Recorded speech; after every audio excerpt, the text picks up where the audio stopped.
Hi there, what is, and welcome to this new live stream on the Uruguayan Heroes YouTube channel.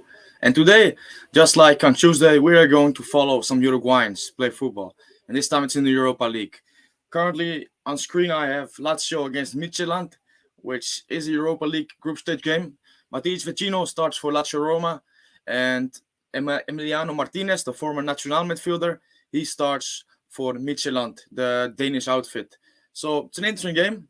Next to this game, I also will follow and switch to Trabzonspor because Maxi Gomez is starting. And we all know the first game in the Europa League, he scored a goal, assisted a goal. So I'm going to switch between these two games, and well, if something nice pops up in the other games, like United, or well other teams, then we will obviously talk about it. But we will also chat about Fede Valverde, another goal and a big goal as well. The opening goal against Leipzig, which, well, basically gave them the win in the Champions League, Real Madrid. And Ugarte, who just keeps shining through for Sporting with a good performance against Spurs with Rodrigo Bentancur. So these are the two main names in Uruguayan football right now because they're doing so well at the biggest stage. We also can talk about Suarez last night. He had a big opportunity, hit the post, and the rebound led to the goal for Nacional as they won 1-0. But there's many things to go through. The expectancy is that the Uruguay squad will be announced today, and if not, it will be tomorrow. But hopefully, it will be today, and hopefully, it will be during the live stream so we can talk about it. But yeah, first, just focus a little bit on these games. They're starting in a couple of minutes, I think. So yeah, Vecino in his first game for Lazio against Feyenoord, in the first game for Lazio in the Europa League, he scored 2 goals and gave an assist, and that's just not Vecino, right? Because Matías Vecino, he is not the goal-scoring midfielder or anything like this. But yeah, he did brilliantly in the first game, and now he's back and he's playing. And in the opposing side, even more interesting is Emiliano Martinez. Went from Nacional to Red Bull Bragantino in Brazil. Had some problems with injuries, but also didn't get enough game time when he was fit. And now we found a move to Danish football, which, okay, it's not Spain, it's not England, obviously, but it's still he plays for a team which plays European football. So yeah, let's see how he does there. Will be interesting to see because he's just 24 and he's a good player. And yeah, obviously at the moment we are stacked for midfield talent. But yeah, we never should take our eye of a player that has some talent because you never know what comes from it. So yeah, thanks to the people who are currently here. Let's enjoy this together. Have a chat about Uruguay and the games. That will be nice for sure, just like last time. And Jorge Severo, thank you for being here, my friend. And he says, "Hey David, I hope you're doing well. Uruguay has so many great players for his upcoming World Cup, but Valverde is probably the Superman for the team." Yeah, I mean, even in the last few games in the qualifiers, he was really taking the position as the footballing leader of the national team. And his final few games in Champions League last season were brilliant. And now this season he adds his goals and his assists, which we know he can have, which he has in his locker. Because you have to remember, he went to Real Madrid at the back of a brilliant youth tournament. I think it was in the under 16, under 15, where he scored like 8 goals in 7 games from midfield. So obviously it's youth level, I know, but we know that he is the box-to-box player, and he can obviously score goals with his rocket in his right foot, and even his left foot, like it was last night. So Valverde for sure, all the eyes on Valverde right now. But the how do you say, the healthy thing about Uruguay national team right now is that we are not dependent on one player like we were with Suarez or Cavani. Uruguay are just stacked in quality right now. And okay, not everybody is of the same quality, like for example Valverde or for Darwin Nunez, but still the quality and depth is so much better than it used to be. So that's exciting. So yeah, I'm gonna switch to Trabzonspor now, watching last show Midtjylland, but this stream keeps like heckling, so that's a shame. Let's have a look. Because Maxi Gomez in the starting lineup, like I said, 1 goal, 1 assist. You probably would have seen the highlights as well. Yes, just hope he can build on this. And this is his home debut for Trabzonspor. So the first time in front of the home fans. And Trabzonspor, I'm not an expert of Turkish football, But recently I got to discover that Trabzonspor is probably the biggest team next to, or maybe as the same height as Fenerbahce, Galatasaray, and Besiktas. So yeah, and they became champions of Turkey last season. So that's great. Um, so yeah, it didn't work out in Valencia, but yeah, hopefully he can score lots of goals here and today as well. Because one goal and one assist in the first game of Europe, that's a good start, right? So let's see. Um, Jorge Cepero with another comment. What did you make of Araujo's performance versus Bayern? Well, I didn't watch it live. I obviously uh, watched some highlights and also read about people watched him and who normally have like quite an objective view on his game. And this indicated to me that he didn't have a bad performance despite them losing 2-0. But I didn't watch the game live. I was watching Liverpool against Ajax live.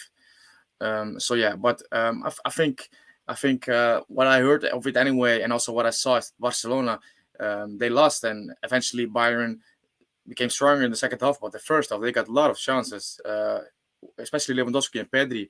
So it's a shame, but I think they will go through in the group anyway, because yeah, I think they are too strong for the other two teams, Bayern and Barca. But no, I didn't. Don't know really how Araujo played personally because I didn't watch it live.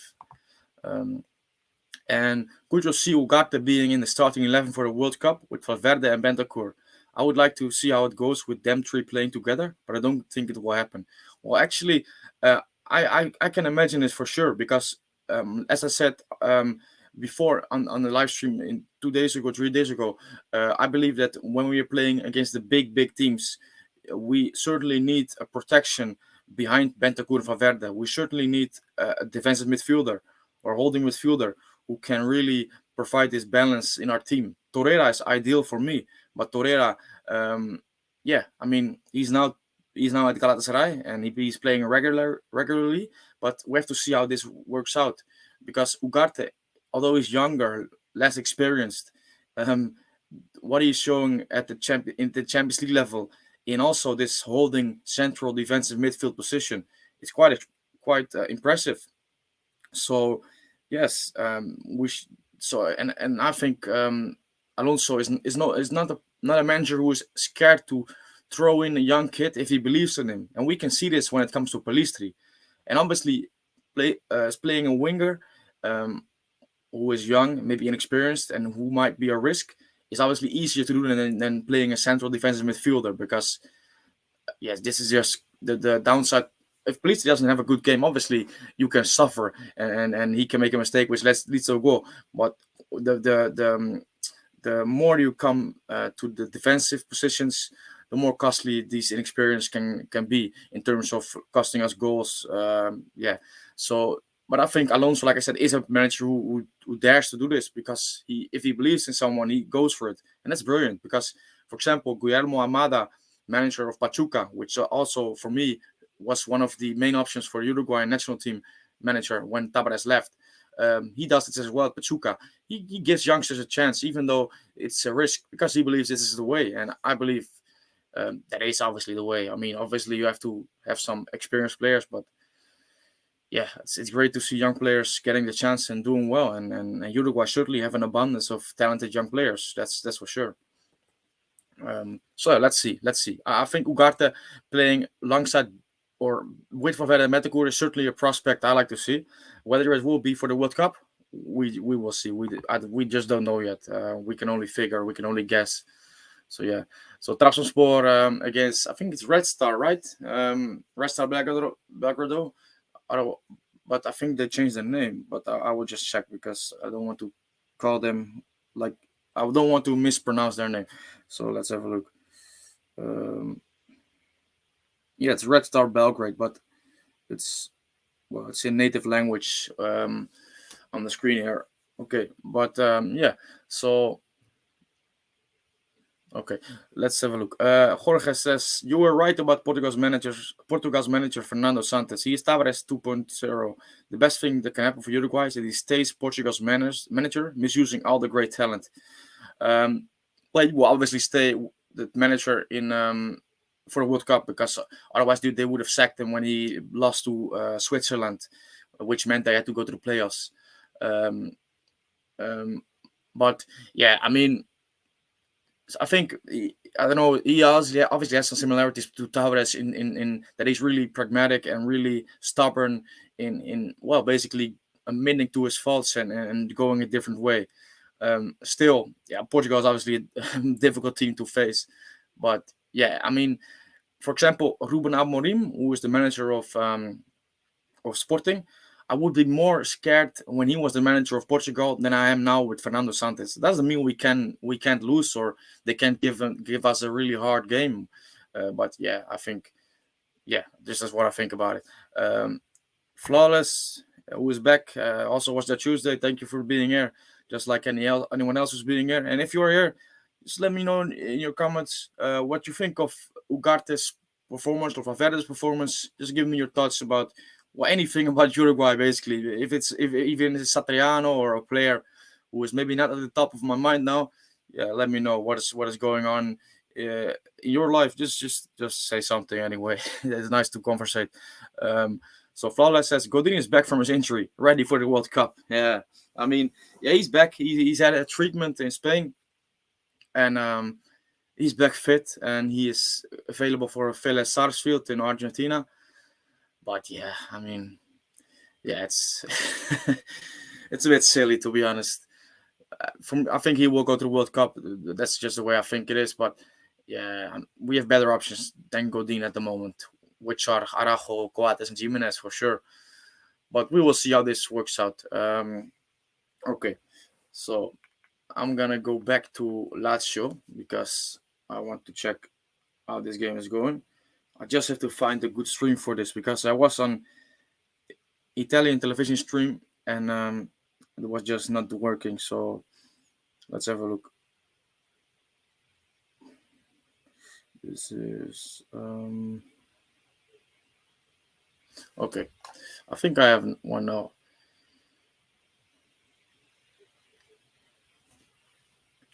So and Valverde, by the way, which I was a bit shocked by, or not shocked, but surprised anyway. He's the first Uruguayan to score in the Champions League for Real Madrid. Obviously, Jose Santamaria is a legend of Madrid who played there in the 50s and 60s, won 4 or 5 European Cups. But he's a this defender. So and it was also the European Cup era, and yeah, Madrid hasn't been blessed with many Uruguayans. Hopefully, this will change. Obviously, Uruguay have Alvaro Rodriguez in the youth academy, a 17-year-old forward. Maybe he can follow in the footsteps of Valverde. Would be nice for sure.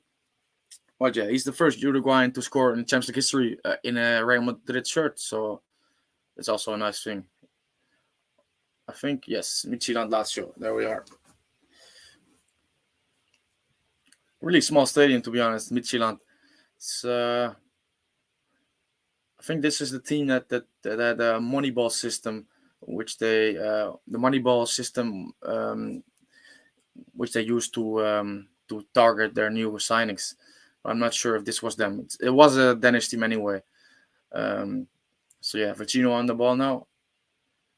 And Lazio playing with a full strength team, it seems. Or anyway, Luis Alberto is playing. Okay, so let's have a look at Felipe Valverde's goal. Because I thought, why not have this here? Obviously, you will probably have seen it, but it's not. It's always nice to revisit it. Good chop inside and the left foot. I mean, he had a really lot of space here. You would think maybe goes with his right immediately, but he didn't. And he chops inside and left foot in the corner. And he also scored with the left foot on the weekend against who was it? It was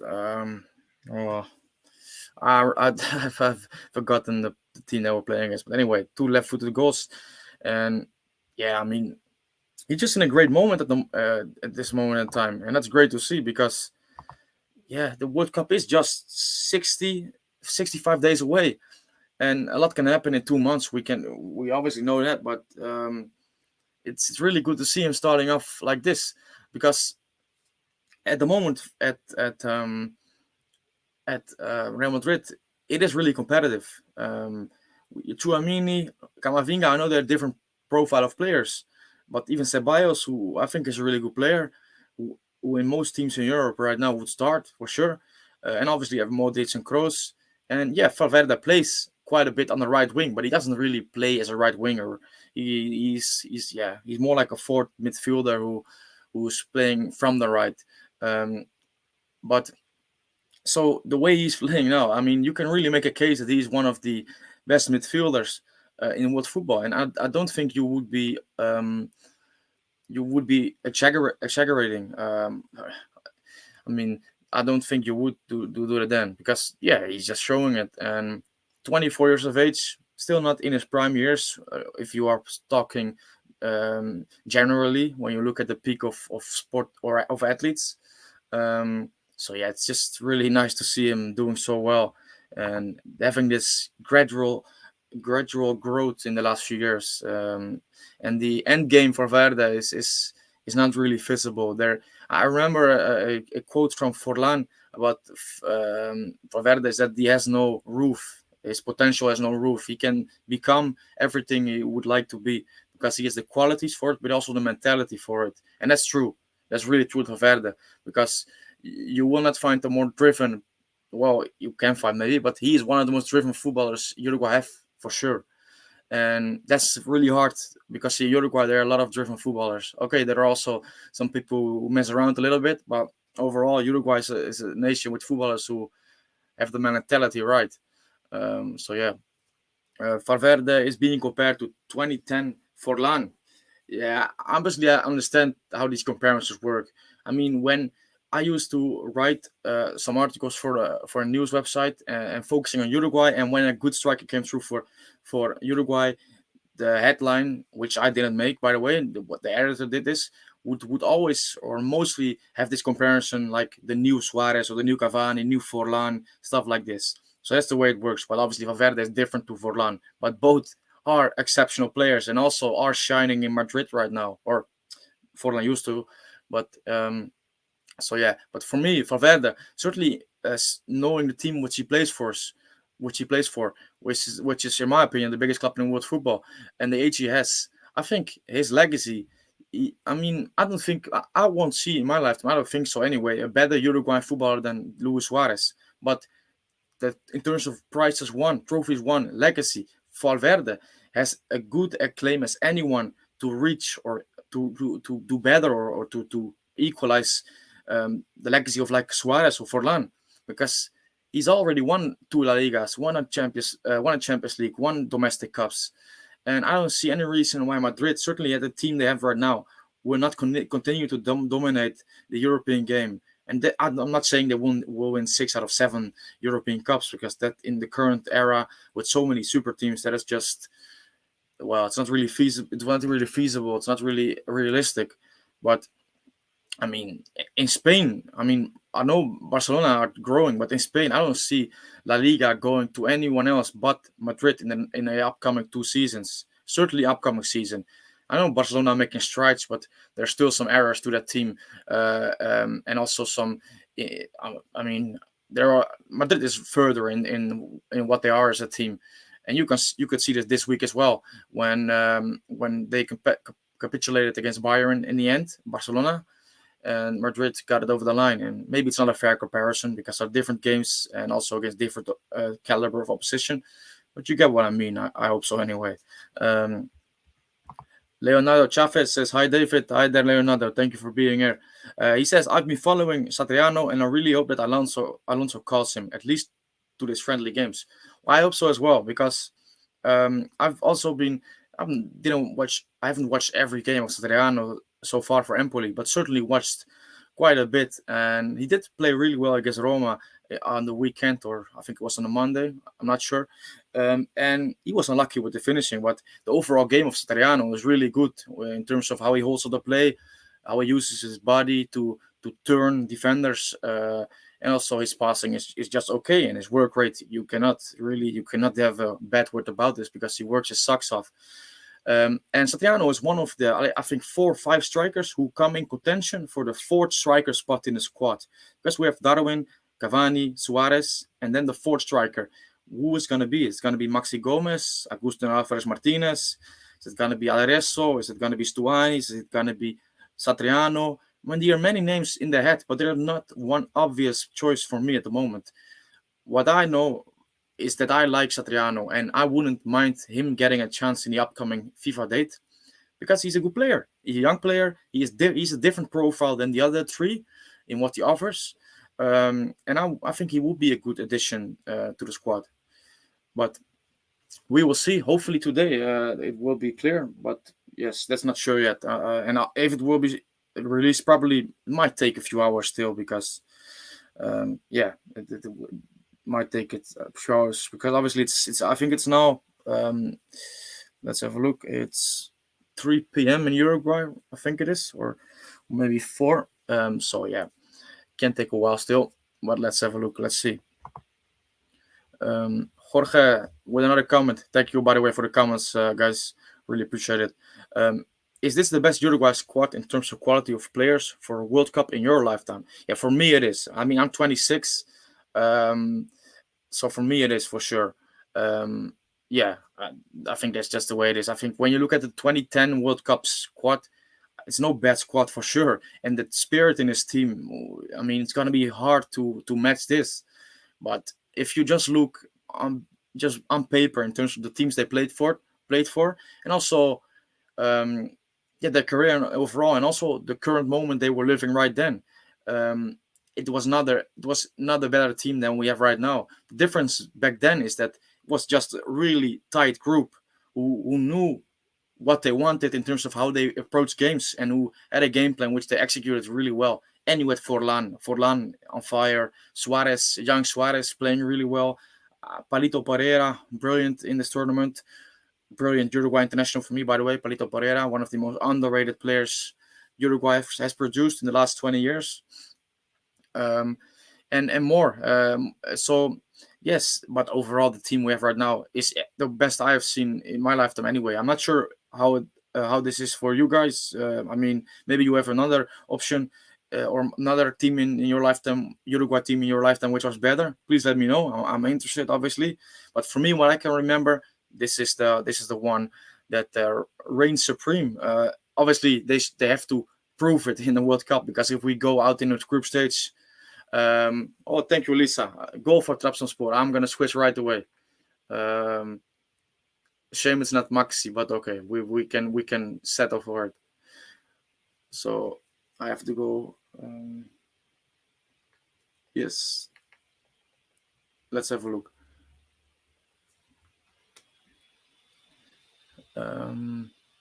Already, yeah, okay. I'm just behind, so it's already been scored. No, I'm gonna keep it at Trabzonspor now because I mean the probability of seeing someone score for Uruguayans today, it's probably the highest for Maxi, right? Because he's a striker, obviously. They're playing at home, and they're already 1-0 up. So yeah, I'm gonna try to keep it to Trabzonspor. Maybe switch a little bit to Vecino and Martinez in Denmark, but let's see. And Leonardo says he's developing really well in Empoli. Very complete striker. Yes, I think he is quite complete, quite all round. Obviously, he can improve a lot still, but he is all round, yeah. And he scored 1 goal in 5 games, I think, 6 games. For me, that's not a big deal because you're playing for Empoli, who obviously are not going to create as much as for example, a Roma or a Inter. But he has to just get the hard yards and just learn a lot, and he will pick some goals up. I think he will reach 10 goals this season, which is a good figure, by the way, for a first season in a major league, first full season. So yeah, I mean, I'm really excited to see if he is in the call up because yeah, that will be great for him for sure. And I think I wouldn't go as far as he deserves it, but it will be it will be really good to see. Let's have a look here. This is almost 2-0 for Trabzonspor. Well, not almost, but yeah, let's sensationalize it a little bit. Flawless says, to be honest, I feel like Valverde could score more goals than Suarez and Cavani this World Cup. Could be obviously, but I mean, Suarez will be on penalty duty. If he's not playing, probably will be Cavani or Darwin, or maybe Valverde. We don't know. But yeah, you never know. Maybe Valverde can can keep it going with his long shots and score some goals. Let's see. I mean, it's a good luxury to have that you're not completely reliant on goals for Suarez and Cavani. Um, that's for sure, because we also have Darasqueta, who is chipping in with some goals in his last few games for Uruguay. And well, Valverde, now he's really gotten into his own in front of goal. Um, he's also probably, he's certainly someone who should be aiming to score a goal at least in World Cup. Hopefully more, 4 or 5 will be great. But yeah, let's see. So yeah. Um,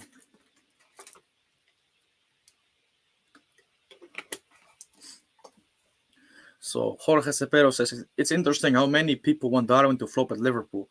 Yes, it's I don't know what it is. I mean, I know Twitter is a bit of a toxic place at times, and yeah, a lot of banter, but also crosses the line a lot of times. But yeah, I don't know. I don't know what this is about. I mean, Darwin is Darwin is no Haaland. We all knew this when he came there. I mean, Darwin had a really good season for Benfica and also scored big goals in the Champions League. But we all knew he was not Erling Haaland, and and I didn't expect him to go there and just hit the ground running. What is really unfortunate for him is that he had this suspension, um, which kept him out for 3 games. So yeah, that was just unfortunate. But the Haaland, he's doing brilliantly. I didn't expect that he would start this well, by the way. But we already could see that Darwin is not on the level of Haaland and Mbappe, who are the two next big things in big strikers anyway in football. So, but Darwin will find his form, will score goals for sure. He will not be a flop, even though a lot of people, even some Liverpool fans are jumping the gun immediately and calling him out on a performance of 20 minutes when he touched the ball 6 times. I mean, it's a bit unreasonable to go after him for these cameo appearances where he is basically being asked to move heaven and earth to make something happen when Liverpool are playing their worst football in I think the last 4 or 5 years. Um, so yeah, I mean, it's easy to get drawn into this and to go at these people who are going for Darwin. And me, I'm suspect for this as well, because I will sometimes fall in the trap of going or discussing with someone who is calling out Darwin for basically no apparent reason. But the best thing is to just let them talk. I mean, let them do their thing. They will be silenced for sure. I mean, we saw it before. So how many times has Suarez silenced the Barcelona fan base when they were on his back again? Cavani with Paris, for example, and in the early stages where he was really hammered.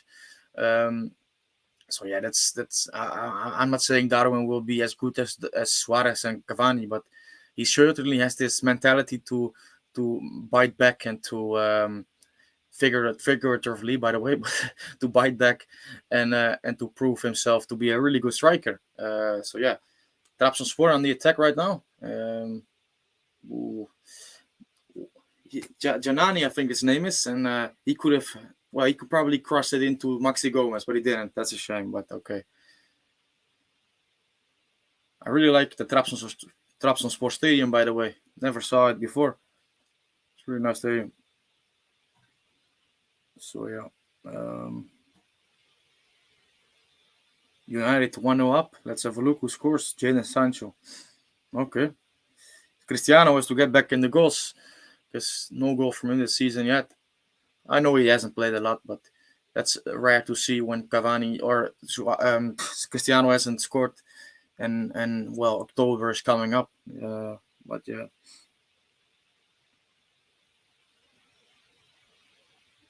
Okay.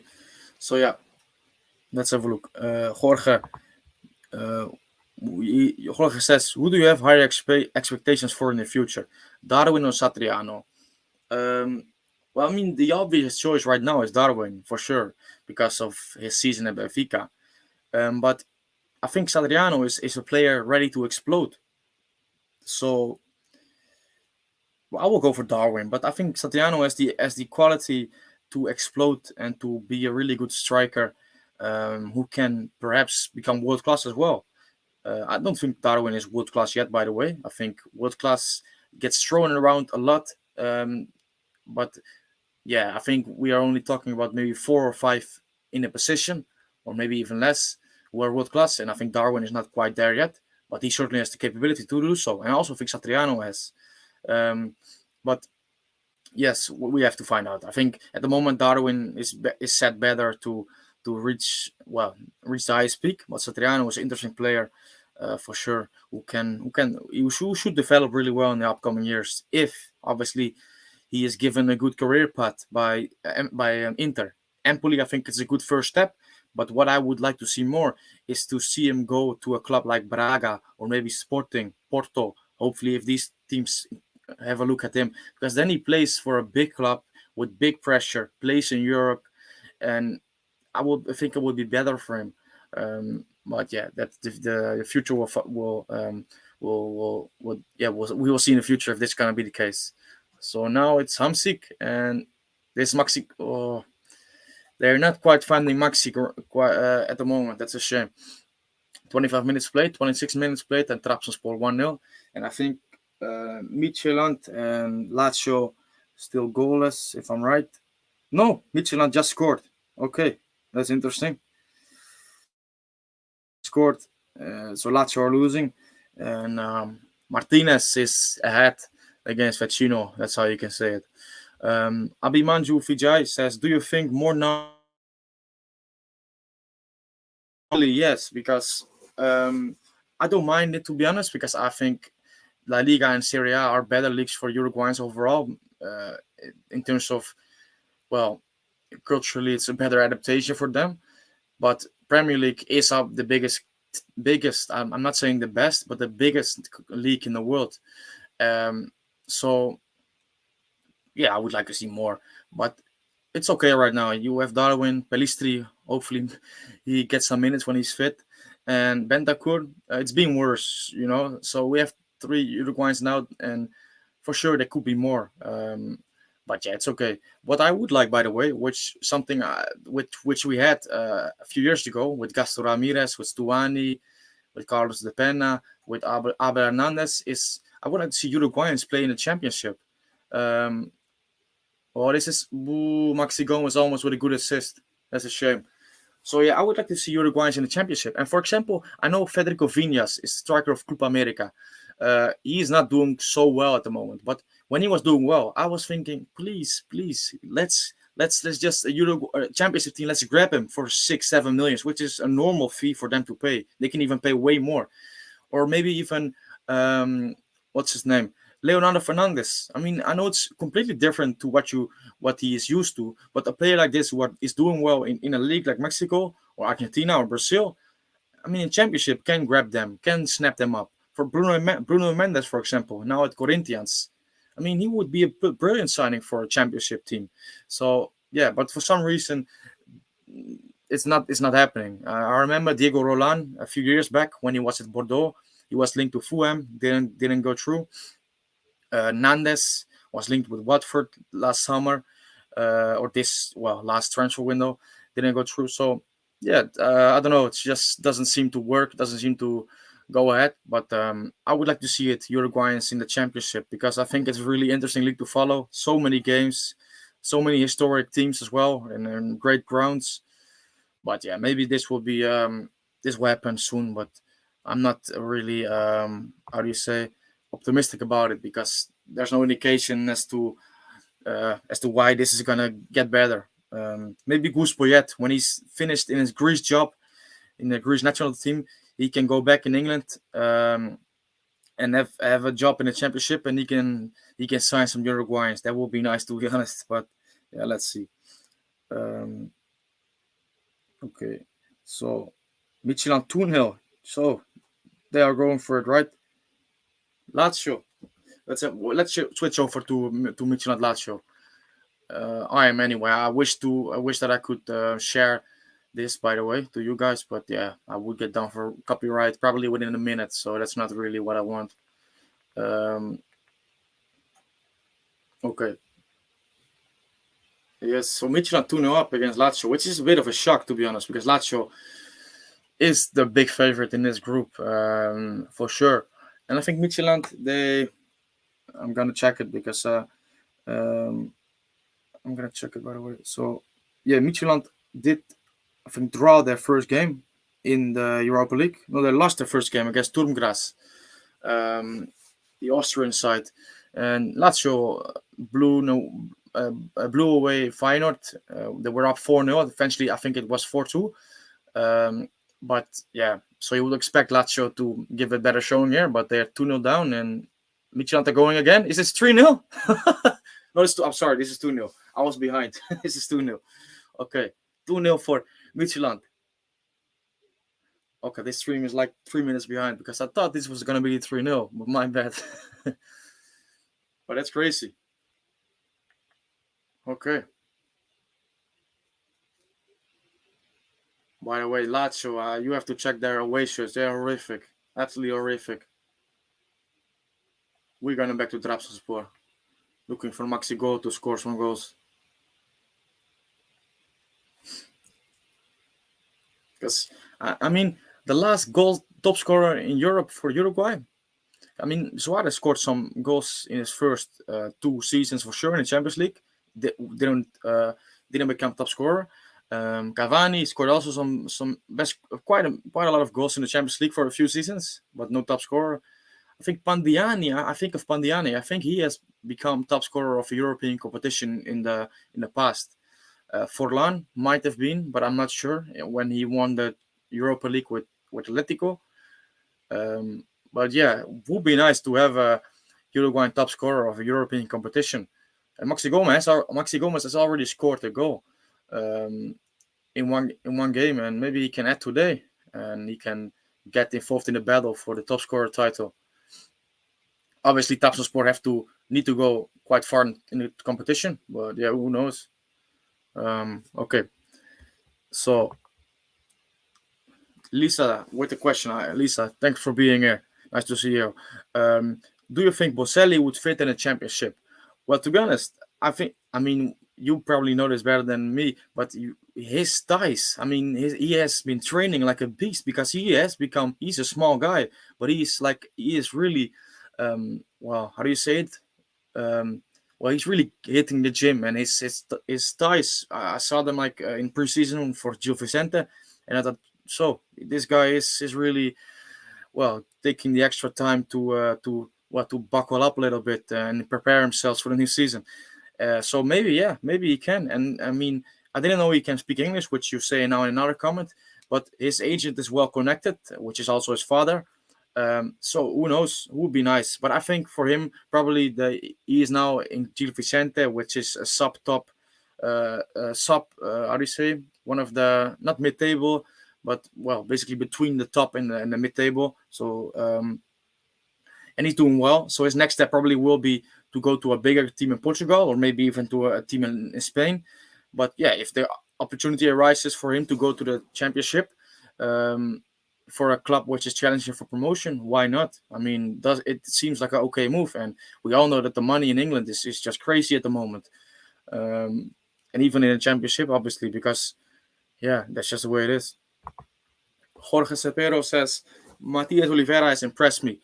Um, yeah, I mean, he has not played a lot, but he did play. He did play well against Liverpool, and he was solid. I mean, he wasn't someone who stole the show at this game. But yeah, Napoli were brilliant, but Oliveira was just solid, and he handled Salah really well, which is obviously not a easy thing to do. We all know what a player Salah can be.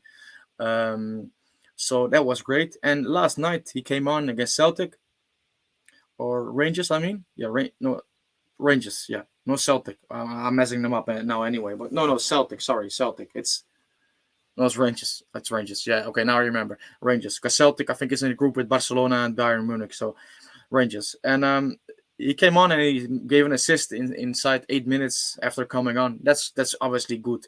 I mean, it's not like he put him on a plate, but it's a good ball, it's a good through ball, and it was the assist for a goal. So brilliant. Hopefully he can get some more playing time now. That's just a thing. I know Mario Rui is an experienced player for them, a left back. but Oliveira, I mean, they paid the money for him, so you would expect him to play more from the start. I was expecting him to play from the start against Rangers, but this wasn't the case, unfortunately. But yeah, let's see. He will certainly, when the fixtures get congested, he will get opportunities for sure. Flawless says Darwin could be scoring goals every match, but nobody in Liverpool is playing well at the moment, especially the defenders, in my opinion. Man City creates way more chances for Haaland than Liverpool for Darwin. Yeah, for sure. And I mean, the reason Haaland is scoring so many goals is that the goal scoring or the chance creation numbers with City are just outrageous. And that's one thing I hate about people, or not hate, but dislike about how people is that um, so you cannot really compare the statistics of the current era or the ongoing era with the era before, because football has just changed so much towards enhancing the goals that are being scored or the chances that are being created. So yeah, Haaland is scoring, could end up with 40 goals in Premier League season. Would this mean that this season is better than, for example, Ronaldo's season, goal scoring wise? Well, per rationally and looking at facts, yes, but we also have to realize that this is a super team like City. This is just outrageous, and Haaland is benefiting from this, but also obviously he's just a brilliant striker. I mean, Darwin, and this is not a criticism of Darwin, by the way. Darwin would not score as many goals as Haaland in the current City side, as he wouldn't. I mean, he would still score many goals, more than he has now. But Haaland is still a different category than to Darwin. And that's not saying Darwin is a bad player. Obviously, it's not. But Haaland is among the best, I think, 2 or 3 strikers or 4 strikers in the world. Darwin, for me, is in the 6 to 10 best strikers in the world section. Um, but yeah, that's just my opinion. So yeah. Okay. Trabzonspor still 1-0. And I'm gonna go on Twitter. Let's have a look if the squad list is already out. Would be nice, but I wouldn't. I wouldn't really count on it, to be honest. No, it's not there. It's not there. That's a shame.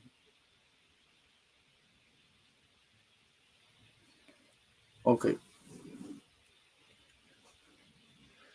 So yeah, let's have a look at the weekend fixtures. Okay. I mean, we keep an eye on the game, but it's interesting this weekend. Premier League or English football anyway will not have games, which is a shame. Or not all in any way, but I know that Darwin will not play, which is a shame. Well, like as you see here, Tottenham, Leicester, Bentancur will probably play. But here, so Valencia, Edinson Cavani can make his debut in La Liga, which is great.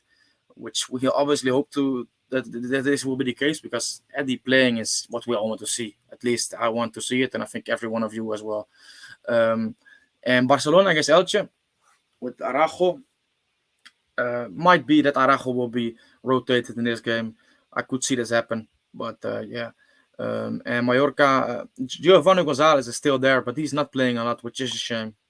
And well, this is a game I'm looking forward to. Borussia Dortmund against Schalke, the derby. I think it's the Rhine West derby. Maybe you can correct me on this if I'm wrong, but it's Salazar playing. And Salazar, he was substituted in the last 2 games, so hopefully he will start in the derby. But yeah, that's a great game, one of the best games or the most prestigious games in German football. So let's hope that Salazar plays and can play a big role. Um, yeah, I hope so. Anyway, Serie A, Empoli, Bologna. So that will be hopefully Satriano, and Sassuolo against Torino. Hopefully Alvarez Martinez can play. He hasn't played a lot lately. I think he was unused substitute in the last 2 games, which is just, well, doing my head in, to be honest, because I want to see him play. But yeah, it's he's getting eased in, I guess. Then in Portugal, Sporting with Ugarte, Coates in Israel, and Gil Vicente with Juanma Boselli, who we discussed earlier. And I think Santa Clara with Christian Gonzalez. But maybe I'm not sure if he made a move or he hasn't. Let's have a look. No, he's not. Christian Tazzano, Christian Gonzalez. The weird thing is that Gonzalez used to be the name he used, and now it's Lozano. I'm not sure why this is the case. Um, and then in Turkish football, well, no Uruguayan involvement, unfortunately. But there will be more games, obviously, also in Mexico and Brazil, perhaps. Probably not on this on the Friday to Saturday night, but yeah. So let's have a look, because there are many Uruguayans involved in the race for the title. Flamengo, Fluminense, big derby, uh, historic derby there, and both teams are doing really well because Fluminense are like fourth, I think. Yeah, fourth, fifth, no fourth, and Flamengo there. Obviously, the gap to Palmeiras is 9 points, but yeah, I mean there are many interesting games this weekend. We can go over all of them. Maybe later we will continue, but yeah, I just want to give a quick peek at what kind of games are coming up. Many stories, possible brilliant stories to follow and to report on, which I certainly will try to. Um, Absolutely, and so yeah, that will be nice to see. Uh, Abimanju Vijay says thoughts on Chelsea sucking Tuchel. Yeah, I think it's crazy. I mean, personally, I don't like Tuchel. I think I just I'm a bit allergic to him, to be honest, because he is just. I know you have Conte, Simeone, Klopp, Mourinho. They are crazy, or they are crazy at their sidelines. But I think he is just a maniac in how he acts. But no bad word about him as a manager, because he's obviously done well to win the Champions League with them, with Chelsea. Went to two domestic finals last season, which he was unfortunate not to win, because Chelsea certainly, in I think it was the League Cup final, they had the best chances to win. But and then to be sacked like a week or a couple of days after the window was concluded, where you brought in a couple of new players, that's just crazy. I mean, the Dinamo Zagreb result in which Chelsea lost wasn't. It was not like before everything was okay, and then Todd Bowley, the new owner, thought this is just gone. He probably had his suspicions, or has his thought about maybe replacing Tuchel at the start of the season for some reason or another. Because otherwise, well, what I want to say, but even then, it still doesn't make sense then to give your manager, I think it was 270 million to spend, and then sack him a few days after. That just seems like really incompetent management of a club. Um, but yeah, I thought it was a bit bizarre. Even though he didn't start the season well. I think it was Chelsea are 5 points off um, the league leader position. Um, Maybe you can correct me if I'm wrong, but I thought this was the case. And losing a game in Europe, um, your first game, it can happen away, so it's not catastrophic or something like this. But yeah, that's football right now. And the thing is, Chelsea had to let go of Abramovich, or Abramovich let go of Chelsea for reasons we all know. And then you would think the manager or the new owners coming in, they wouldn't be as ruthless as Roman was, because Roman Abramovich was like the most ruthless football operator in world football, in the way he was sacking managers who just won things for them. And then you get this guy who probably doesn't know what is going on. I mean, he talks like this about football, because I also read the reports or the comments about All-Star game and things like this. But yeah, I think it's a weird decision, but it's just the way it is, I guess. Um, Joaquin Sneberger says Alonso's naming the squad for friendlies after the Europa League games, as reported. Okay, so would make sense. I mean, or maybe not, but that would give me the indication that he is waiting to watch Europa League games to make his final decision on one or two players, which could be the case, obviously, but I would be a bit far stretched for me. But yeah, if this is what is being reported, yeah, maybe this is the case. Um, well, let's see. Let's see. Hopefully, the squad is good. Hopefully, Salazar is in, and Rogel also. I would like to see him in. Ronaldo scored. See, I cannot do the celebration, but yeah, I saw he scored as well. Yeah, so probably will be 2-0 against Sheriff. Now, let's have a look. Mm, Yes, 2-0 for Manchester United against Sheriff.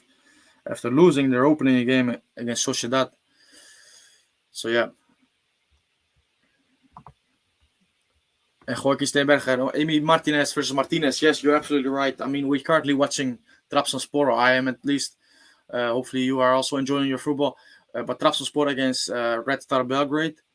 But yes, we were also watching a little bit of Lazio or Midtjylland against Lazio, which surprisingly is 2-0 to the Danish outfit. And really interesting to see that Emiliano Martinez playing in Europe now. And yeah, they are leading Lazio by 2-0, which is a good result if they can keep it like this. But Luis Alberto now in position. Well, good defending from Midtjylland. Gonzalo, yeah, I know, I remember this. I was also like, what the hell is this guy doing? And when he came to Chelsea, I thought, well, let's see about this, because I think some of the decisions he made at Paris Saint-Germain were really baffling. But yeah, nobody can discredit him for what he did with Chelsea in this Champions League run, because yeah, he really did a brilliant job, a really good defensive job for sure. But yeah, the thing with Chelsea always has been, or I mean, always has been is a bit too much, but certainly this season is that in the attacking as part of the pitch, he just couldn't make them, well, play good enough, make them be effective, and that's not also that's not only up to the coach himself, obviously, but yeah, they were a bit still to watch, a bit boring to watch going. So yeah. Joaquin Snebecker says, I read that he wants to be sure of no injuries and everyone is healthy after today. That makes sense, by the way. Yeah, that makes sense. Because, that certainly makes sense, to be honest. I didn't look at it like this, but yeah. And obviously, that would be nice. And Vecino, I think, for some reason, and not being harsh about this, but for some reason, he Alonso likes Vecino a lot. I think Vecino, yeah, perhaps he has a place in the squad, but I think nothing more than a sub, because I think it's time to look elsewhere. And certainly when we have these young players coming through, we're doing well. Because Gino, he did okay in the last few games under Alonso's guidance, but overall, Vecino in the last 2 years in Uruguay shirt has been at times just disgraceful. Has been well, not worthy to wearing the sky blue shirt.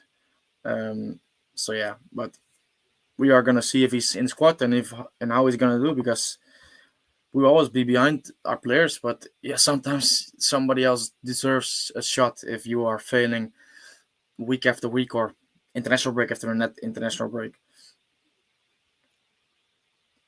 Jorge says, "How do you think Uruguay's 11 starting 11 compares to the other great national team starting 11?"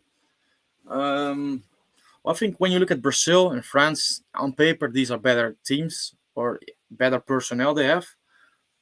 Germany, you could argue as well. So Uruguay, in terms of quality of the team, is not among the 5 best teams in the world of national teams. But I think we can all agree on this. But Uruguay is certainly like Uruguay is in this lead, is in this chasing pack. You have the leading pack. Let's say it like it is a Tour de France stage. And I used to follow Contador, Schleck. I love this era of cycling. So you have Contador, you have Schleck, Evans maybe, Frank Schleck as well, and then Frank Schleck you have up top, maybe probably the 4 prime cyclists in this time, and then behind you have Samuel Sanchez, maybe Jurgen van der Broek, Dennis Manshoff. These guys, I'm saying names that you absolutely not cannot recall or not remember or never heard of your life, but it is a bit like this. You have four or five teams which are in terms of quality the better, the best, but Uruguay is not that far behind, and is in the same pack as Croatia in my opinion, and also Portugal. But what can set Uruguay apart is well, the spirit of the team, and that's always been the case with Uruguay, because Uruguay can perform like few other teams can when the pressure is high, and that's been proven throughout history. And can we repeat this? In Qatar? Hopefully, we can. I think we're more than capable of doing this, but a lot of factors are are important for this. So it will not be straightforward. But yeah, despite not being among the 4 or 5 best national teams in world football, Uruguay certainly has the capacity uh, to be an upset in a World Cup, and an upset or a shock will not be reaching quarterfinals. Obviously, we know this. That's not Uruguay. I mean, if Australia does this, for example, there will be an upset. If South Korea does this, it will be an upset or a shock. If Uruguay go to the quarterfinals, that's not upset, no upset anymore. If Uruguay go into the final, you can talk about that's certainly something which is not expected by the mainstream, but we certainly know that we are not going for anything less than going to the final. Uruguay, the players, the team, the fans, they are not going and watch the tournament with anything else in their mind than Uruguay lifting the trophy. Sometimes it might not be the most realistic, and it's not been the most realistic in recent years. For example, 2014, when Uruguay, well, although being in a good state, when you look at the teams around you, like Brazil, Germany, Uruguay were so much off in terms of overall quality. But yeah, Uruguay go to Brazil, a place where obviously a lot of history is for Uruguay, mainly the Maracanazo. You go there, and something special can happen. Didn't happen, but yeah, we are due this. We are waiting for it a long time. So hopefully we can enjoy something spectacular in 2 months' time. Um, yeah, I think we all hope this.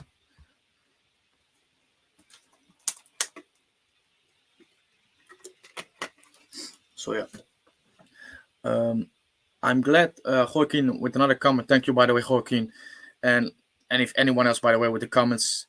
And if you are not already subscribed, I see that most people who are chatting here are subscribed already. But if you're not, you can also subscribe and also like the video.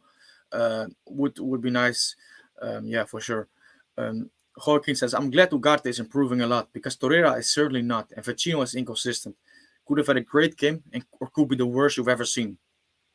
Yeah, I mean, on Vecino, I agree with you because Vecino, even though he has been bad for Uruguay in the last 2 years, there were times where he was good. He was really a solid player for Uruguay, one of the most reliable players.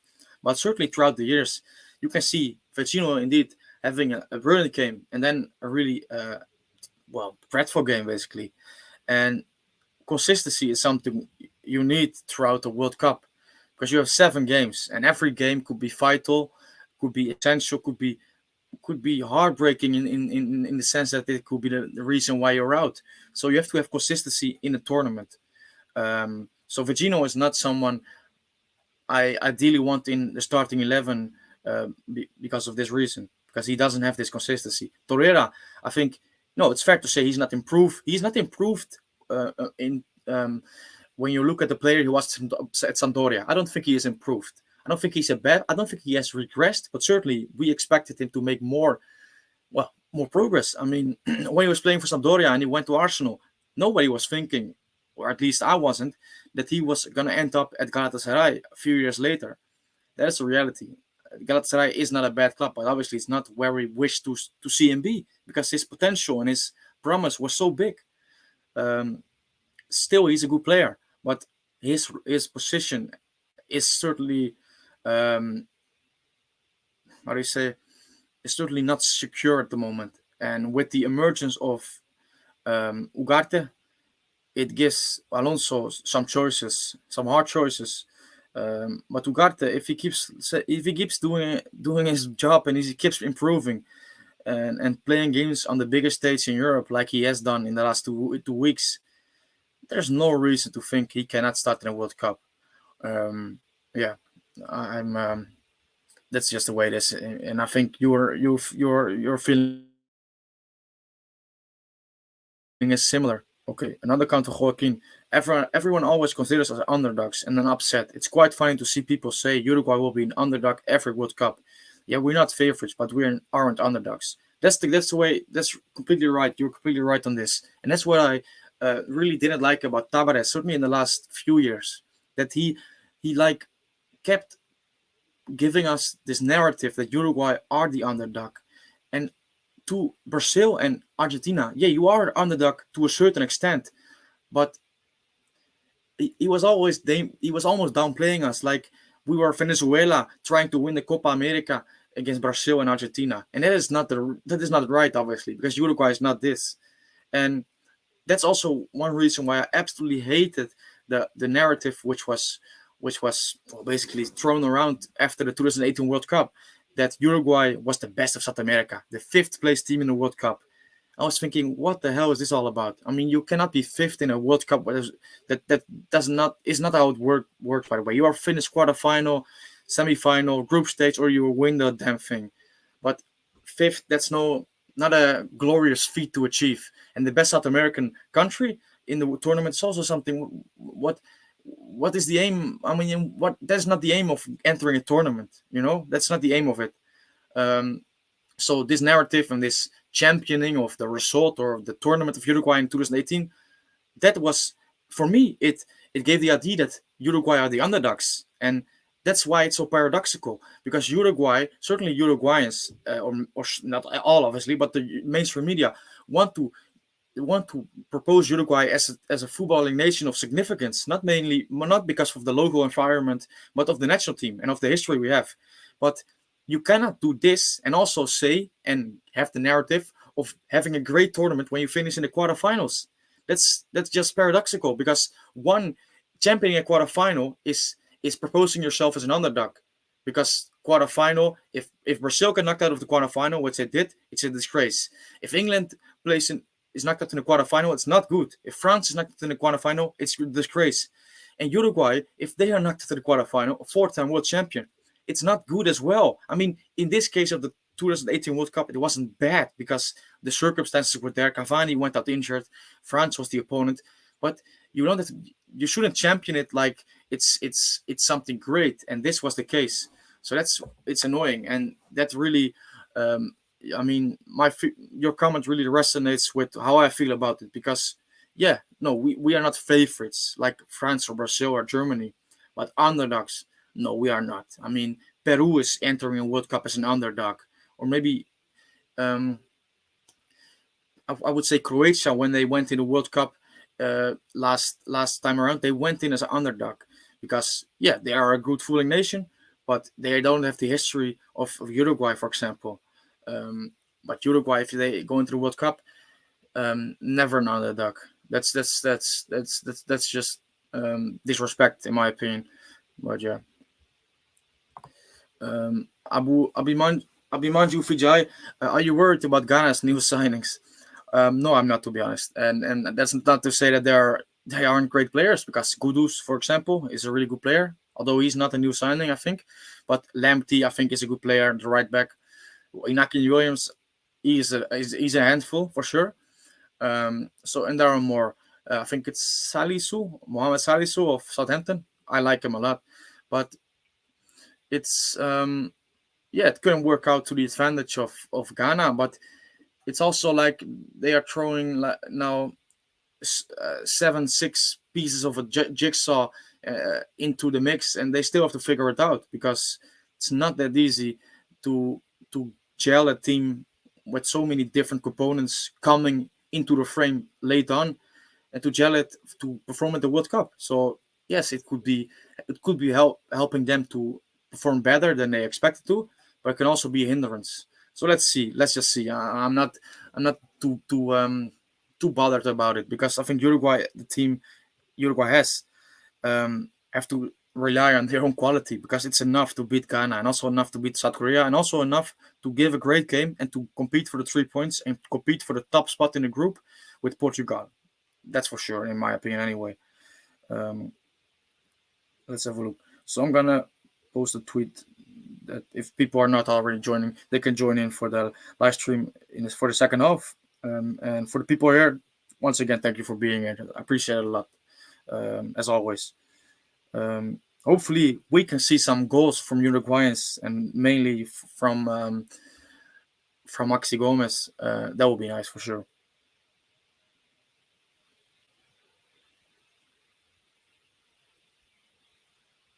Okay.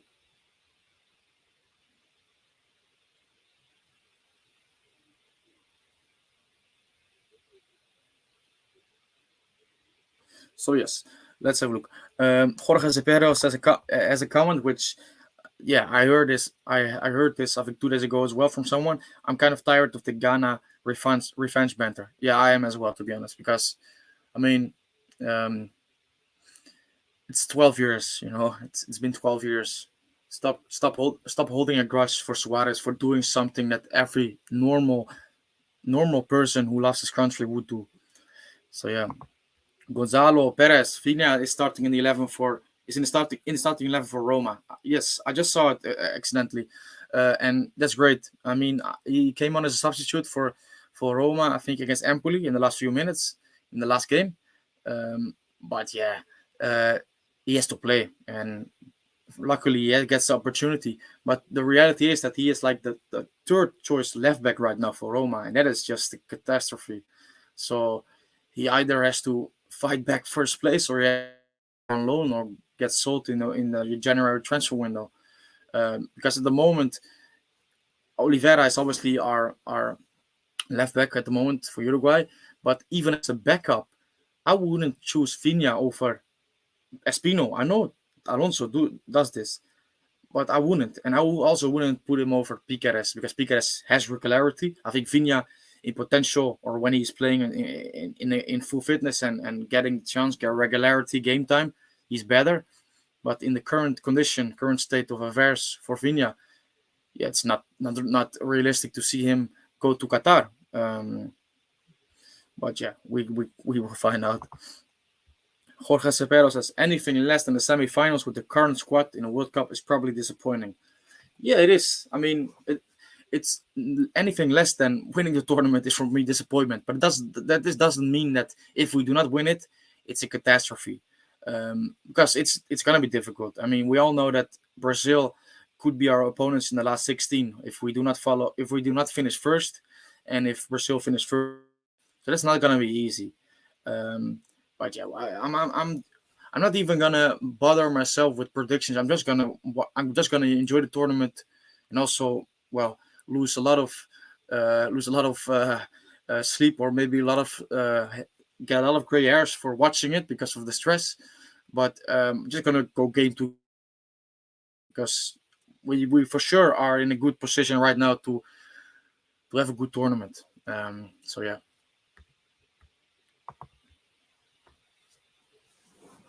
Joaquin follows up a little bit on the comment of Jorge Cepero. Says, I would agree that we have a squad for the semis, but I wouldn't call it a failure if we lose in the quarters versus Germany. Do I think we have the squad to beat them, for example? No, I agree with that statement because no, it wouldn't be a failure. It would be a disappointment. Um, but that's the thing, something cannot be. How do you say? You can expect a tournament win, and it cannot happen. And it doesn't mean that it is a failure immediately. Maybe for Brazil it is, but we also have to be realistic. Uruguay has the capacity to do it. I believe this, but it's not going to be easy. It's not going to be easy at all. So, for example, when we lost to France in the quarterfinals, I hated it. I hated the performance of Uruguay, but I didn't see it. I didn't see it as a failure, like a big failure of Uruguay not to go to the semifinals. Although it was disappointing, although I think we probably might could have been in the semifinals, could have gone further, it wasn't a failure. But the thing is, the way it was championed like a success by the media, that was just what gave me this bad taste because that's not what Uruguay is about, in my opinion, anyway. Um, but yeah, that's and Jorge also here says I agree, Joaquin. Yeah, I think we're on the same line here because yeah, we obviously want Uruguay to go as far as they can to win the tournament. But if you come up against Germany, if you come up against Brazil, and if you give it a good fight, a good game, but you lose out on fine margins, even though you will be heartbroken by it, you can you can kind of get over it. I mean, not maybe really, but it's different. So yeah. Okay, so second also already on the way. Midtjylland against Lazio, and I will go back to um, Turkish the Turkish channel here to watch Trabzonspor against Red Star Belgrade. Um, so yeah, let's have another look. By the way, at at the fixtures of upcoming week. I was looking at Saturday. Let's go to Sunday now. Saturday. Unfortunately, I'm working in the midday and evening, so probably will miss a lot of games. But it's the way it is. I thankfully I will watch the Madrid derby on Sunday, which I really looking forward to, and I think it's gonna be really a feisty affair because Atletico not in the best of shape, and yeah, I think it's gonna be a heated affair, like it mostly is between the two. But yeah, I'm really looking forward to it. Always the for me where I live, it's an evening game, and the evening games on Sunday from La Liga are mostly when it's these games like Sevilla, Barça, Atletico against Real Madrid, or Betis against Sevilla. These derbies or these clashes between high ranked teams. It's just glorious, you know. Mostly it is anyway, not always, but it has the potential. Or as always, you always think it's going to be a real brilliant game to watch just before the weekend ends. So yeah, Girona also playing Santiago Bueno, a starter for them, doing really well. Gave the assist as well for a goal last weekend, which obviously is not his main task. He's a defender, but yeah, he's doing well. And Swani is still out injured, or not out injured. He had a problem with his heart. Everything is okay now, luckily, but he still has to recover. So that's the way it is. And then Getafe, with Gaston Alvarez, the revelation for them, Uruguayan defender, Damian Suarez and Mauro Arambari. Always good to see how they are doing. So yeah, and also Sociedad Español with Leandro Cabrera, who's just a solid defender in Spanish football, who for sure has a argument as an argument to be in the squad for the World Cup. But yeah, we will see if this is going to be the case. And then last show with Matis Vecino, obviously, Roma with Fina, Cremonense with Jaime Bass. Not sure how to pronounce it correctly, but he's not playing a lot, but he is part of the squad of the newly promoted team to Serie A. Yeah. So yeah, and I want to see. Let's have a look at Mexican football, because Mexican football is one of the most exciting to see or to follow because of the amount of Uruguayans that are scoring or doing well on a weekly basis in this league. And yeah, so let's have a look here. Let's go. We need so this is tonight, I think. This is tonight, yeah, for sure. And then we have the other round. I hope we have anyway. No, we don't. Okay, sorry. So let's have a look. Yes, there we are. So okay.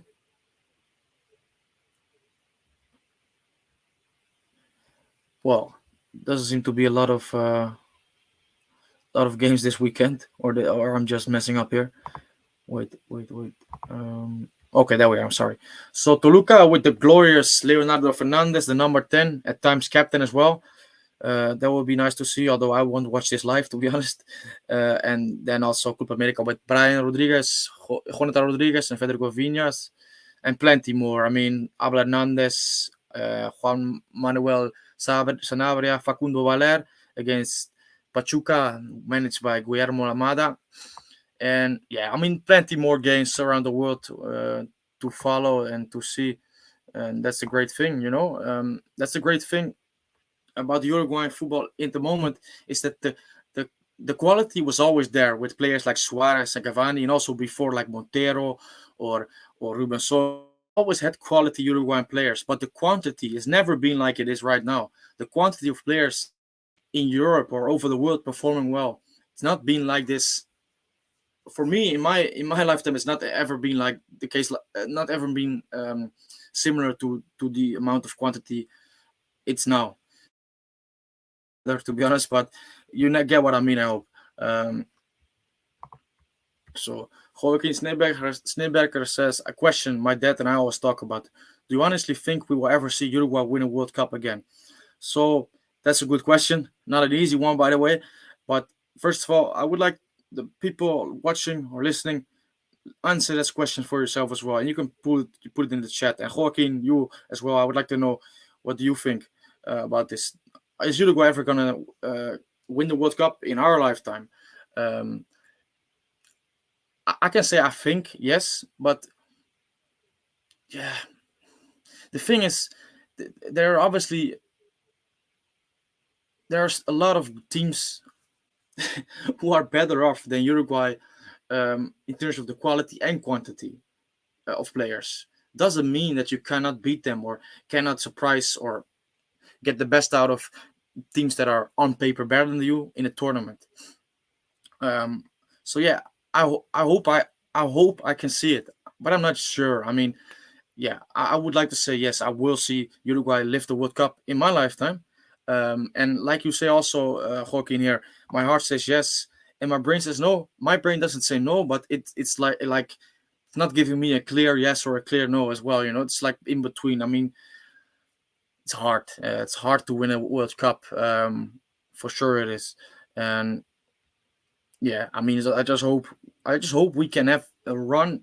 So winning World Cup, you never know, obviously. But I hope I can witness Uruguay going into the World Cup and have a proper run at it, and go to the final or semifinals, and really feel like yes, this could be it. This could be it. Um, that's what I hope, because that's obviously what the thing just the only thing you can ask for from a team, to be in the mix and to be one of the contenders. And if Uruguay are in the mix and feeling it, having the momentum on the side, special things can happen. We all know this. We all know about the Uruguayan history, how Uruguay are capable of doing this, of defying the odds. So yeah, I just hope it. And Jorge also said, hopefully we get the chance. That's the thing. Yeah, we have to fight for the chance to be in the mix. And um, there will be years, obviously, when the chances will be better. Or, for example, in South Africa, Uruguay took advantage not only of themselves being in a great moment, or at least they weren't, but when they came to the World Cup, they gelled and they were this incredible team with a spirit that get the performances or get the results, and they had Forlan in their prime. But also, what was the case is the schedule, the bracket we were in, was favorable for Uruguay. And next to this, the amount of national teams at this moment in time doing really well wasn't a lot. I mean, Spain were at the top of their game. The Netherlands, they had a lot of good players, but Netherlands didn't play well in the tournament. They didn't play well at all. Germany, they played better than the Netherlands, but they were knocked out in the semifinals by Spain. So you will have tournaments when the odds, when it's more favorable, and you have to have a little bit of luck. That's also a part of football. We know this. So yeah, we will have to see. We will have to see. Trabzonspor now on the attack, and maybe now a chance can fall to Maxi Gomez. I don't think so. Yeah, not a lot of action for Maxi in front of goal this game, which is a shame for sure. Matheus Vagino has been subbed out for Lazio, by the way, a couple of minutes ago.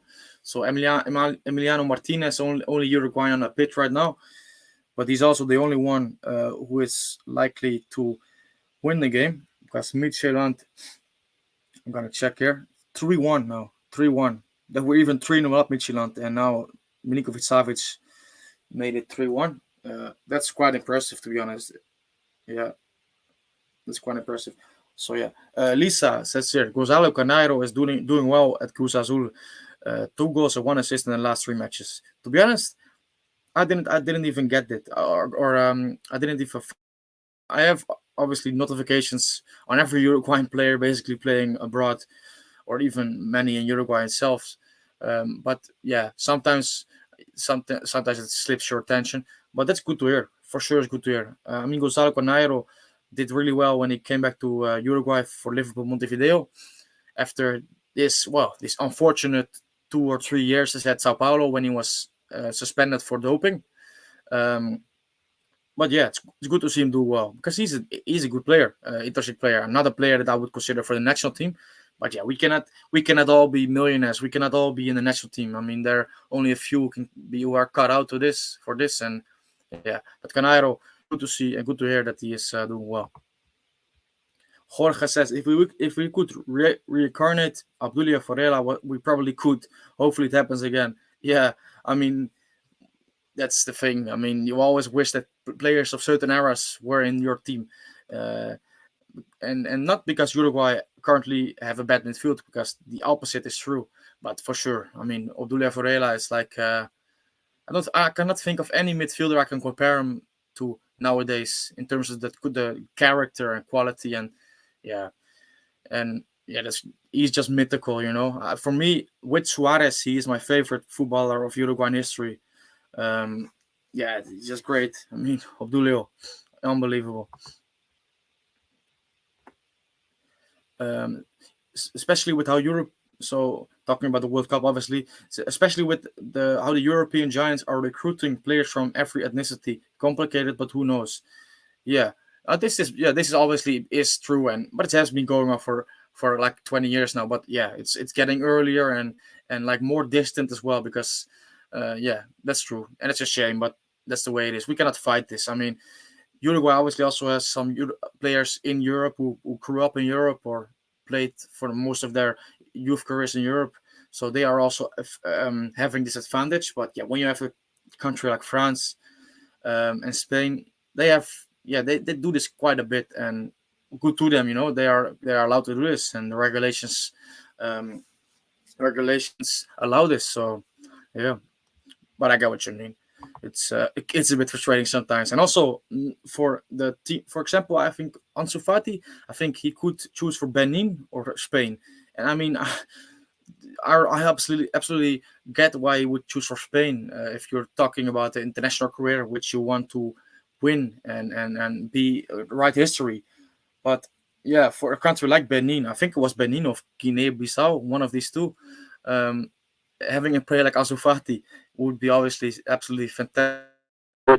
I mean, more players like this choosing uh, their country which they can play for, a lesser country, an African country, which they are also allied to.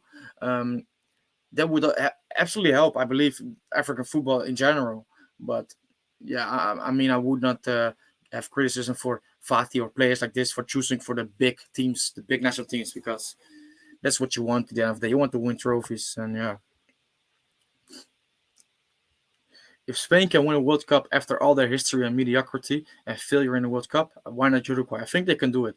Yeah, I mean, Spain is obviously different example, because they have before they won the World Cup and even the Euros, they were at many times a really good team, but they didn't really perform, um, or they have performed, but not to the standards that they could probably.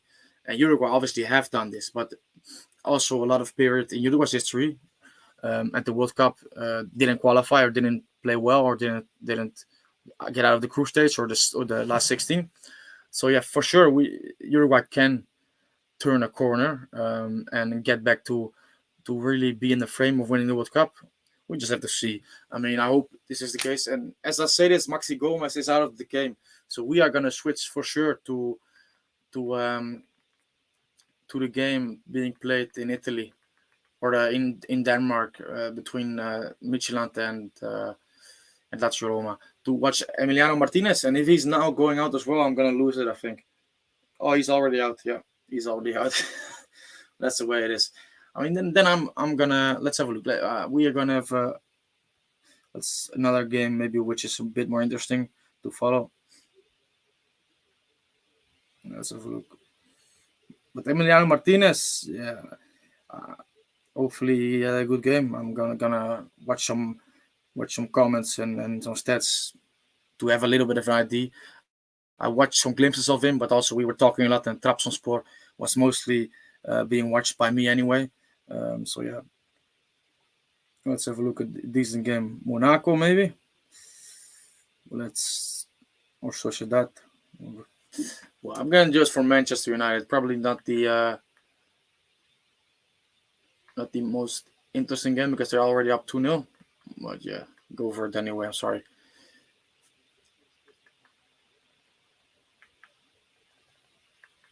Okay.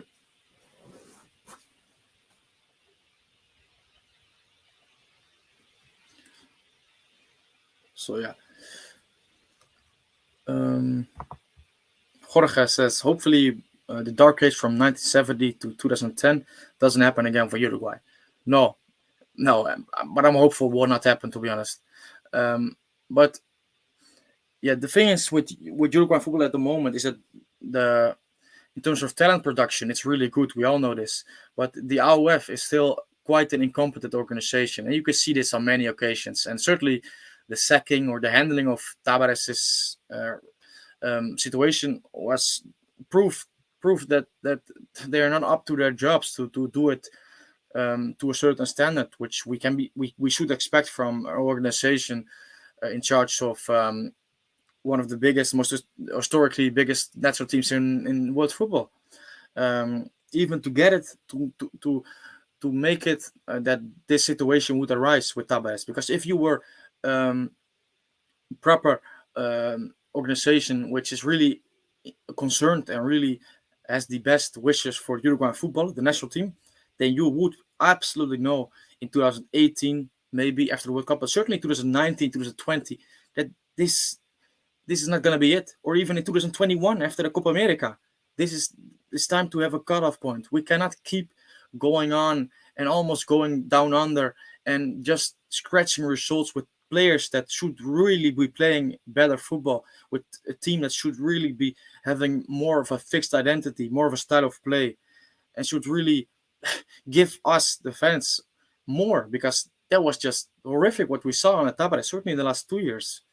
Um, but um, they really let it come to the worst possible situation.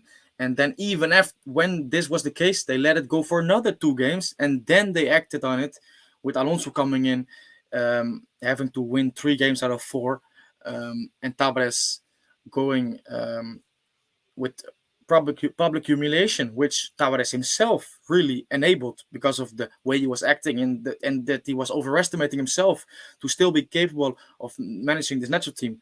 But obviously, Tavares was not the only one capable for this, because the AOF, they make the decisions, and they were not they didn't have the stomach to make a decision which was going to be for the best of Uruguayan football, but which was going to be controversial anyway, because we know Tavares had the media in his back pocket, and we all knew this, So if he was going to be sacked like in 2021 after the Copa, then we knew that journalists would go for AOF completely, but they would be right to sack him then anyway.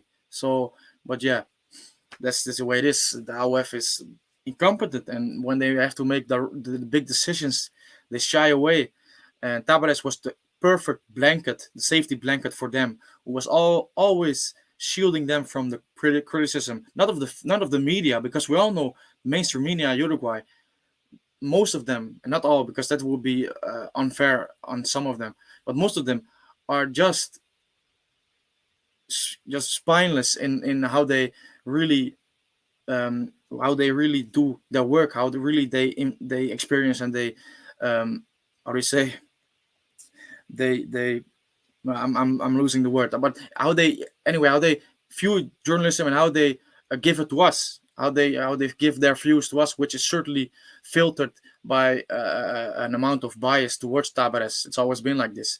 But the fans, they had a lot of criticism. I had a lot of criticism. Many of you, many people in Uruguay had criticism, and thought Tabares should go. And this criticism, Tabares was the blanket for the AOF, and they wanted to keep it like this until it came to a point where it was it wasn't it was just unsustainable anymore to do it, because Uruguay were on the verge of going not qualifying for the World Cup, and that cannot happen to Uruguay. We know that. Joaquin says, "Do you think Valverde will surpass Suarez as the best Uruguayan of all time?" I don't think so, but Fede will be up there for sure. No, I don't think so either. I think Valverde might have a better legacy in terms of trophies won and stuff like this, but I don't think in my lifetime I will see a better football player of Uruguay, this of Uruguayan descent, than Luis Suarez. And obviously, I can be surprised, and people or players can prove me wrong. But no, I don't think that's going to be the case with Fede. Doesn't mean that he will not go down as one of the best midfielders of Uruguayan history, maybe the best. For now, probably Obdulio Varela will be up there, or will be the number one. But yeah, Valverde certainly has all the quality and also the mentality to to probably grow, probably end his career as one of the best Uruguayan players there's ever been. So, and that's something, because I mean, that will be just fantastic. So yeah, and there, comment from Kees Meyer. Okay, okay. No, so yeah, no, I mean Valverde would would certainly, when you look at the current options as midfield, for midfielders to choose from as the best in history for Uruguay, Valverde already is in a category which is, let's say, it's not far off being one of the 10 best. And it doesn't, I mean, because Uruguay, certainly in Europe, have had some great midfielders, but it's not that's the thing. The quantity has been lacking at times throughout history, or mostly it's been lacking. It's not been like this. So Valverde winning a Champions League, winning two La Ligas, and his emergence as it is right now, there's not been many Uruguayans or in history who have had the same profile as Valverde um, as now as a midfielder. So yeah, Valverde, you can also already make a case that he's in the top 10 um, of midfielders Uruguay have had. Well, there's many more to come for Valverde for sure, and we all know that. So yeah.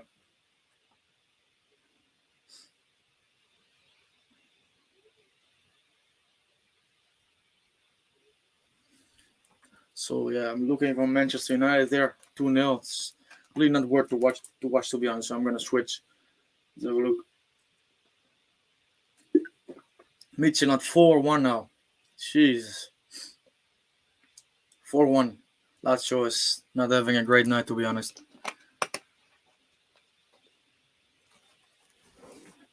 So yeah. So all Uruguayans are out, and so we can continue obviously, but we've been going on for 1 hour and 30 minutes. So I think I'm gonna call it a night. Um, this weekend we might be back on Sunday. We can maybe be back on Sunday. Otherwise, it will be a Monday to review the weekend. Um, anyway, we'll be in contact on Twitter. You can follow me there, as probably most of you would know. It's 5-1 to Midtjylland. Crazy. That's crazy. Mauricio Sarri doesn't look a happy man, to be honest. But I can understand. That's quite a big result, to be honest. 5-1 to Midtjylland against Lazio Roma. Okay, but like I said, I will be back soon. I think this is, we can keep this going. I find it really nice to have a chat to you about basically anything related to Uruguay, and even if you're feeling up to something else, you can also throw in a comment about completely something else. That's also okay. I mean, that's completely okay for me. So I just want to thank you. Lisa says thank you, Lisa, for being here. Same to Jorge, Joaquin, but also some names I will forget right now. Abimanju, for example, Gonzalo, Eric, Flawless. Some of them will be gone already now, but thanks, Leonardo, Chavez, Case, also. Thank you, thanks a lot.